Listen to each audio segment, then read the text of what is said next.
Hello guys, welcome to my YouTube channel. My name is Harjeet Kaur. आज हम discuss करेंगे 6 मार्च के डेली करंट अफेयर क्वेश्चंस। तो जो कल वाली वीडियो थी उसमें आई थिंक मैंने बोल दिया था 3rd एंड 4th मार्च। तो एक्चुअली मैं 3rd मार्च की मैं वीडियो ऑलरेडी अपलोड कर चुकी थी और जो कल वाली वीडियो थी वो 4th एंड 5th मार्च के करंट अफेयर्स की वीडियोस थी, राइट। तो उसको आप देख लेना। कल 4th एंड 5th मार्च के करंट अफेयर्स हमने डिस्कस किए थे। आज हम डिस्कस करेंगे 6 मार्च के करंट अफेयर्स। तो इस पर्टिकुलर लेक्चर की पीडीएफ के लिए आप मेरा टेलीग्राम चैनल ज्वाइन कर सकते हो। लिंक आपको नीचे डिस्क्रिप्शन बॉक्स में मिल जाएगा। इसके अलावा आप डायरेक्टली भी सर्च कर सकते हो, हरजीत कौर ट्यूटोरियल्स के नाम पे चैनल है टेलीग्राम पे, राइट। तो चलते हैं। आज का फर्स्ट क्वेश्चन है, name the first Spanish speaking nation to recognise Indian pharma standards. पहली स्पेनिश स्पीकिंग कंट्री कौन सी है जिसने इंडिया के फार्मा स्टैंडर्ड्स को अडॉप्ट किया है। अब ये फार्मा स्टैंडर्ड्स क्या होते हैं?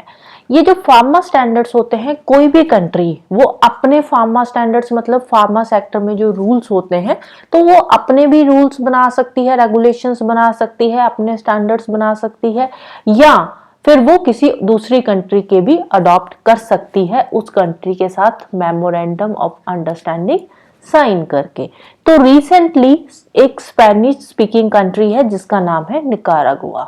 नॉर्थ अमेरिका में पड़ती है ये कंट्री निकारागुआ। तो निकारागुआ ने इंडिया के साथ मेमोरेंडम ऑफ अंडरस्टैंडिंग साइन किया है to adopt India's pharma standards, right. India के जो फार्मा स्टैंडर्ड्स है उसके रिगार्डिंग एक बुक है जिसके अंदर लिखा गया है पूरा, मतलब उसमें केमिकल्स के बारे में, ड्रग्स के बारे में, जो बाकी के सब्सटेंसेस होते हैं रिलेटेड टू मेडिसिन, कैसे उनको मेडिसिन में यूज किया जाता है। तो ये सारा कुछ उस बुक के अंदर डिस्क्राइब्ड है और बुक का नाम क्या है? Pharmacopoeia, right. फार्माकोपिया क्या है? इंडिया की एक बुक है जिसके अंदर सारे के सारे फार्मा स्टैंडर्ड्स जो है वो लिखे हुए हैं, फार्मा के रेगुलेशंस लिखे हुए हैं। और ये जो फार्माकोपिया है ना, इसका एक कमीशन भी है जिसका नाम है Indian pharmacopoeia commission, right. Indian pharmacopoeia commission जो है इसको सेटअप किया गया है under the ministry of health and family welfare. ये एक ऑटोनॉमस बॉडी है। इंडियन फार्माकोपिया कमीशन क्या है? ये एक ऑटोनॉमस बॉडी है, राइट। तो इसके अलावा अब एक तो हमने देखा कि जो निकारागुआ है उसने जो है इंडिया के साथ मेमोरेंडम ऑफ अंडरस्टैंडिंग साइन किया है to adopt India's pharma standards. इसके अलावा 5 और कंट्रीज है जिन्होंने इंडिया के जो फार्मा स्टैंडर्ड्स है या फार्माकोपिया है उसको ऑलरेडी अडॉप्ट कर रखा है। तो कौन सी वो 5 कंट्रीज है? उसमें सबसे पहले नाम आता है अफगानिस्तान का, then Ghana, Nepal, Mauritius and Suriname. अब यहाँ पे बात आई थी निकारागुआ की। निकारागुआ कहाँ पे है? नॉर्थ अमेरिका की एक कंट्री है और इसकी कैपिटल क्या है? निकारागुआ की कैपिटल है मारागुआ, मारागुआ, राइट। तो कैसे याद रख सकते हो? निकारागुआ, निकारा बंदा था इसीलिए वो मारा गया। निकारागुआ की कैपिटल है मारागुआ। यहाँ पे इसकी लोकेशन भी दे रखी है निकारागुआ की, ये है सेंट्रल अमेरिका में पड़ती है। ये नॉर्थ अमेरिका कॉन्टिनेंट है पूरा का पूरा, तो यहाँ पे ये पड़ती है निकारागुआ। तो ये सेंट्रल अमेरिका का पार्ट भी आ जाता है, लेकिन कॉन्टिनेंट कौन सा है? कॉन्टिनेंट ये नॉर्थ अमेरिका है। तो लोकेशन वाइज अगर हम देखें तो ये सेंट्रल अमेरिका में पड़ती है कंट्री निकारागुआ। नेक्स्ट है Flipkart UPI services launched with the collaboration of. Recently Flipkart ने अपनी यूपीआई सर्विसेज लॉन्च करी है। तो कौन सी बैंक की कोलैबोरेशन से उन्होंने ये सर्विसेज लॉन्च करी है? तो बैंक का नाम है एक्सिस बैंक। एक्सिस बैंक के साथ कोलैबोरेट करके फ्लिपकार्ट ने अपनी यूपीआई सर्विसेज को लॉन्च किया है। Next, Dr. Mansukh Mandaviya inaugurates how many greenfield bulk drug power projects under PLI scheme? PLI scheme क्या होती है? Production linked incentive schemes. तो रिसेंटली जो डॉक्टर मनसुख मंडाविया है उन्होंने कुछ greenfield bulk drug park projects जो है वो इनॉग्रेट किए हैं। तो टोटल कितने greenfield bulk drug park projects है जो लॉन्च किए गए हैं? तो टोटल नंबर है 27। किसका? Greenfield bulk drug power project park projects. Greenfield कौन से होते हैं? ग्रीनफील्ड होते हैं जो रिसेंटली सेटअप किए गए हैं, मतलब न्यूली सेटअप किए गए हैं, पहले से एग्जिस्टेंस में नहीं थे। एक होते हैं ब्राउन फील्ड। ब्राउन फील्ड कौन से होते हैं? जो ऑलरेडी एग्जिस्टेंस में थे, तो उन्हीं में कुछ चेंजेस करी गई है। ग्रीन फील्ड होते हैं जो न्यू प्रोजेक्ट्स हैं, राइट। बल्क ड्रग्स कौन सी होती है? बल्क ड्रग्स होती है जैसे हम मेडिसिन वगैरह बनाते हैं, कोई भी मेडिसिन बनाते हैं तो उसमें अलग अलग ड्रग्स यूज होती है, अलग अलग ड्रग्स को यूज करके वो मेडिसिन बनाई जाती है। ड्रग्स मीन्स जो हम दवाइयां खाते हैं उन ड्रग्स की मैं बात कर रही हूँ। तो जैसे आप पढ़ते हो तो मेडिसिन जो होती है उसके पीछे सॉल्ट्स लिखे होते हैं, तो वो अलग अलग सॉल्ट्स जो है यूज करके वो ड्रग बनाई जाती है, राइट। तो उसमें अलग अलग ड्रग्स यूज होती है एक ड्रग बनाने के लिए। तो बल्क ड्रग्स क्या होती है? बल्क ड्रग्स वो ड्रग्स होती है जो कि ज्यादातर मेडिसिन बनाने में यूज होती है, जो मोस्टली मेडिसिन बनाने में यूज होती है ड्रग्स, उसको बोलते हैं बल्क ड्रग, राइट। तो greenfield bulk drug park projects recently inaugurate किए गए हैं बाय डॉक्टर मनसुख मंडाविया। तो टोटल कितने हैं? 27 जो है बल्क ड्रग पार्क प्रोजेक्ट जो है वो इनॉग्रेट किए गए हैं। इसके अलावा 13 ग्रीनफील्ड मैन्युफैक्चरिंग प्लांट्स जो है वो भी सेटअप किए गए हैं for medical devices. Medical devices कौन से होते हैं? जैसे कि एक्सरे मशीन्स हो गई, एमआरआई मशीन्स हो गई, वो होते हैं मेडिकल डिवाइसेस। तो डॉक्टर मनसुख मंडाविया हमारे केमिकल एंड फर्टिलाइजर मिनिस्टर है, तो इन्होंने रिसेंटली लॉन्च किए हैं। 27 है greenfield bulk drug park projects और 13 है greenfield manufacturing plant for medical devices, right. Next question है Indian Navy will commission MH-60R Sea Hawk multi role helicopter on 6 March 2024 at 6 March में यानी कि आज, राइट। तो आज इंडियन नेवी कमीशन करने जा रही है MH-60R Sea Hawk multi role helicopters, right. तो ये कहाँ पे कमीशन करे जाएंगे हेलीकॉप्टर्स? तो ये कोची में कमीशन किए जाएंगे ये हेलीकॉप्टर्स, राइट। तो MH-60R Sea Hawk multi role helicopters तो कोची में एग्जैक्टली कहां पे? INS Garuda the naval air station इन कोची। कोची के अंदर जो नेवल एयर स्टेशन है INS गरुड़ा, तो वहां पे इनको कमीशन किया जाएगा आज। तो किसने बनाया है इनको? It is a US manufactured maritime variant, US के बने हुए हैं। तो किसका वेरिएंट है? ब्लैक हॉक हेलीकॉप्टर्स का ये एक वेरिएंट है। तो उसके अंदर ये आते हैं MH-60R Sea Hawk multi role helicopters. Next है name BSF first women sniper. BSF की पहली विमेन स्नाइपर का नाम क्या है? तो नाम है Suman Kumari. Women sniper. Snipers कौन होते हैं?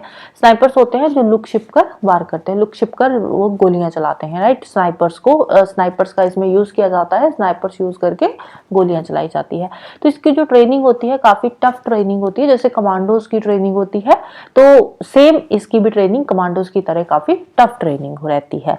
तो अभी रिसेंटली जो सुमन कुमारी है उन्होंने अपनी ट्रेनिंग जो है वो कंप्लीट करी है।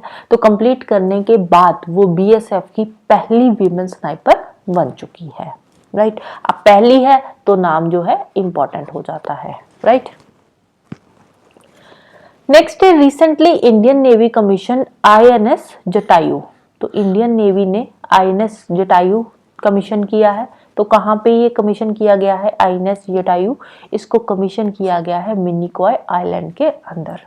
मिनिकॉय आइलैंड लक्षद्वीप का सदर्न मोस्ट आइलैंड है, राइट। तो वहां पे INS जटायु को कमीशन किया गया है इंडिया की सेफ्टी के लिए। रीजन बीइंग कि जो आप देखो जो लक्षद्वीप का सदर्न मोस्ट आइलैंड है मिनिकॉय, तो उसके बिल्कुल नीचे आ जाता है मालदीव्स। और मालदीव्स के साथ हमारे जो रिलेशंस है वो इतने अच्छे नहीं है, क्योंकि आजकल जो मालदीव है वो क्या बन रहा है? एंटी इंडियन और pro China, right. Anti Indian बन रहा है, तो उसकी वजह से हम अपनी जो फोर्सेस है, हमारी जो फोर्सेस वहां पे तैनात है मालदीव्स में, हमारी जो फोर्सेस है, हम उन फोर्सेस को मालदीव से विथड्रॉ कर रहे हैं। तो बिफोर विथड्रॉ, वो उन फोर्सेस को विथड्रॉ करने से पहले हम कमीशन कर रहे हैं INS जटायु को। कहां पे? मिनिकॉय के अंदर। नेक्स्ट है सिल्वर फिलीग्री और चांदी ताराकशी। सिल्वर फिलीग्री को और क्या बोलते हैं? चांदी ताराकशी। तो ये जो चांदी ताराकशी है इसको रिसेंटली जीआई टैग दिया गया है, जियोग्राफिकल इंडिकेशन का टैग दिया गया है। जियोग्राफिकल इंडिकेशन का मतलब होता है कि कोई भी जिसको जियोग्राफिकल इंडिकेशन का टैग मिलता है वो उस चीज उस जगह का वो है, उसी का इंडिजीनियस वो जो है प्रोडक्ट है, राइट। कोई भी जैसे कोई फ्रूट है, फ्रूट को जीआई टैग मिल गया तो मतलब वो जो फ्रूट है वो उसी जगह पे इंडिया के अंदर पाया जाता है और कहीं पे वो नहीं पाया जाता, तो उसको जीआई टैग दिया जाता है। तो सेम इसके साथ हो रहा है सिल्वर फिलिग्री या चांदी ताराकशी। ये जो चांदी ताराकशी है ये यहाँ की इंडिजीनियस है, राइट। तो ओडिशा के अंदर ही ये पाई जाती है। तो मैंने आंसर बताई गया दिया है, तो ओडिशा स्टेट की है ये, तो इसको वहां पे जीआई टैग दिया गया है चांदी ताराकशी। तो चांदी ताराकशी नाम से पता चल रहा है, तो जो चांदी की तारें होती है, वायर्स होती है, तार मतलब वायर्स, राइट। जो चांदी की वायर्स होती है उनको यूज करके ज्वेलरी वगैरह बनाई जाती है, अलग अलग चीजें बनाई जाती है। जैसे इस तरह से बहुत ही मतलब सुंदर सी ये चीजें बनती है, ज्वेलरी वगैरह जो भी इससे बनाई जाती है, राइट। तो चांदी ताराकशी, चांदी की वायर्स यूज करके ये आगे जो है जो भी प्रोडक्ट्स है वो बनाते हैं, लाइक ज्वेलरी हो गई, राइट। तो उसको बोलते हैं सिल्वर फिलिग्री। नेक्स्ट है 60T bollard pull tug name Ocean Grace. Ocean Grace क्या है? ये एक पुलटग का नेम है, ओशियन ग्रेस। इसको रिसेंटली इनॉग्रेट किया गया है। तो कहां पे इनॉग्रेट किया गया है? ओडिशा के पारादीप पोर्ट में। ओडिशा के पारादीप पोर्ट पे इसको वहां पे इनॉग्रेट किया गया है। पुलटग क्या होता है? पुलटग होता है जो ओशियन में जो शिप्स वगैरह होते हैं उन शिप्स को टग करने के लिए ये जो पुलटग्स होते हैं वो यूज किए जाते हैं। जैसे कि गाड़ियां होती है, गाड़ी कहीं पे अटक जाती है तो उसको टो किया जाता है, या खराब हो जाती है उसको टो करके हम निकाल लेते हैं। तो सेम पुलटग का काम है। पुलटग क्या करता है? जैसे कई बार जो शिप्स होते हैं कहीं पे ओशियन के आसपास कहीं पे अटक गए हैं, वहां से नहीं निकल रहे, तो पुलटग की हेल्प से हम उनको वहां से निकाल लेते हैं। या शिप में कोई प्रॉब्लम आ गई तो पुलटग की हेल्प से हम उस शिप को जो है वहां पे पोर्ट के पास ले आते हैं। तो वहां पे ये जो पुलटग है इसको इनॉग्रेट किया गया है जिसका नाम है ओशियन ग्रेस। पुलटग का नाम जो है इंपॉर्टेंट है, नाम क्या है? ओशियन ग्रेस नाम है, राइट। अब इसको बनाया किसने है? इस पुलटग को बनाया गया है बाय कोचिन शिपयार्ड लिमिटेड। किसने बनाया है? Cochin shipyard limited. Cochin shipyard limited के द्वारा ये जो पुलटग है वो बनाया गया है। तो ये भी इंपॉर्टेंट है कि किसने बनाया है? कोचिन शिपयार्ड लिमिटेड ने इसको बनाया है। कहां पे इनॉग्रेट किया गया है? ओडिशा के पारादीप पोर्ट पे। और पुलटग का नाम तो इंपॉर्टेंट है ही है। नेक्स्ट है प्रोजेक्ट ओडिसव इज लॉन्च्ड फॉर। ओडिसव, अब नाम से पता चल रहा है कौन सी स्टेट का होगा, ऑब्वियसली ओडिशा स्टेट का ही होगा। तो ओडिसव ओडिशा स्टेट का है। किसके लिए लॉन्च किया गया है? इसका मेन एम क्या है? इसका एम है to provide essential skills for banking, finance या फिर इंश्योरेंस सर्विसेज में एसेंशियल स्किल्स प्रोवाइड करवानी यूथ को, राइट। तो ओडिसव प्रोजेक्ट है लॉन्च कौन सी स्टेट में लॉन्च हुआ है? ओडिशा के अंदर लॉन्च हुआ है to provide essential skills for banking, finance and insurance services, right. इसका एम है to provide Odisha's youth with essential skills for banking, finance and insurance industries. तो इसके अंदर 100 आवर्स का ट्रेनिंग प्रोग्राम एक शुरू किया जाएगा जिसमें 100 घंटे की जो 100 घंटे की ट्रेनिंग दी जाएगी यूथ को regarding the banking, finance and insurance sector, right. इसको लॉन्च किया गया है with the corporation of Bajaj Finserv limited. तो किसकी कॉर्पोरेशन से ये लॉन्च किया गया है? ये भी इंपॉर्टेंट है, Bajaj Finserv limited, right. Bajaj Finserv limited की कॉर्पोरेशन के साथ इसको लॉन्च किया गया है। नेक्स्ट है name the first state in the country to issue 5 crore Ayushman cards. Recently कौन सी स्टेट ने 5 crore Ayushman cards already issue कर दिए हैं? तो स्टेट का नाम है उत्तर प्रदेश। उत्तर प्रदेश के अंदर 5 करोड़ आयुष्मान कार्ड्स जो है वो रिसेंटली इशू किए गए हैं, राइट। और ये जो आयुष्मान कार्ड्स इशू किए जाते हैं they are issued under Ayushman Bharat Pradhan Mantri Jan Arogya Yojana. तो कौन सी स्कीम के अंदर लॉन्च किए गए हैं? अंडर आयुष्मान भारत प्रधानमंत्री जन आरोग्य योजना। स्कीम का नाम भी पूछ सकते हैं कि कौन सी स्कीम के अंडर ये जो आयुष्मान भारत कार्ड है ये इशू किए गए हैं, राइट। तो स्कीम का नाम इंपॉर्टेंट है। कब लॉन्च हुई थी ये स्कीम? 23 सितंबर 2018 को ये लॉन्च करी थी हमारे प्राइम मिनिस्टर जी ने। कहाँ पे? रांची झारखंड के अंदर, राइट। रांची झारखंड के अंदर इसको लॉन्च किया गया था। अब ये जो स्कीम है आयुष्मान भारत प्रधानमंत्री जन आरोग्य योजना, इस स्कीम में क्या होता है? इस स्कीम में फैमिली को 5 लाख तक का हेल्थ इंश्योरेंस मिलता है। 5 लाख तक का हेल्थ इंश्योरेंस दिया जाता है पर ईयर। एनुअली ये हेल्थ इंश्योरेंस जो है ये दिया जाता है, राइट। कितना होता है? 5 लाख तक का हेल्थ इंश्योरेंस दिया जाता है एनुअली, राइट। नेक्स्ट है Chapchar Kut festival is related to which state? Chapchar Kut festival, अब देखो ये जो फेस्टिवल्स हो गए, डांस फॉर्म्स हो गई, तो ये इंपॉर्टेंट होती है एग्जाम पॉइंट ऑफ व्यू से। कौन सा फेस्टिवल कौन सी स्टेट का है या कौन सा डांस फॉर्म कौन सी स्टेट का है, तो ये चीजें इंपॉर्टेंट रहती है। शबशार कूट फेस्टिवल ये रिसेंटली सेलिब्रेट किया गया है, तो कौन सी स्टेट से रिलेटेड है ये है मिजोरम स्टेट से रिलेटेड। तो मिजोरम स्टेट में जब स्लैश एंड बर्न की जो एक्टिविटी है, जिसको शिफ्टिंग एग्रीकल्चर भी बोलते हैं, तो ये जो स्लैश एंड बर्न की एक्टिविटी जब कंप्लीट हो जाती है, तो काफी हार्ड एक्टिविटी होती है स्लैश एंड बर्न की भी, तो इसके बाद ये शबशार कूट फेस्टिवल जो है वो सेलिब्रेट किया जाता है न्यू ईयर पे, right. So that's all for today. जाने से पहले वीडियो को लाइक कर देना, शेयर कर देना, चैनल को सब्सक्राइब कर लेना। Thank you, bye bye and have a nice day.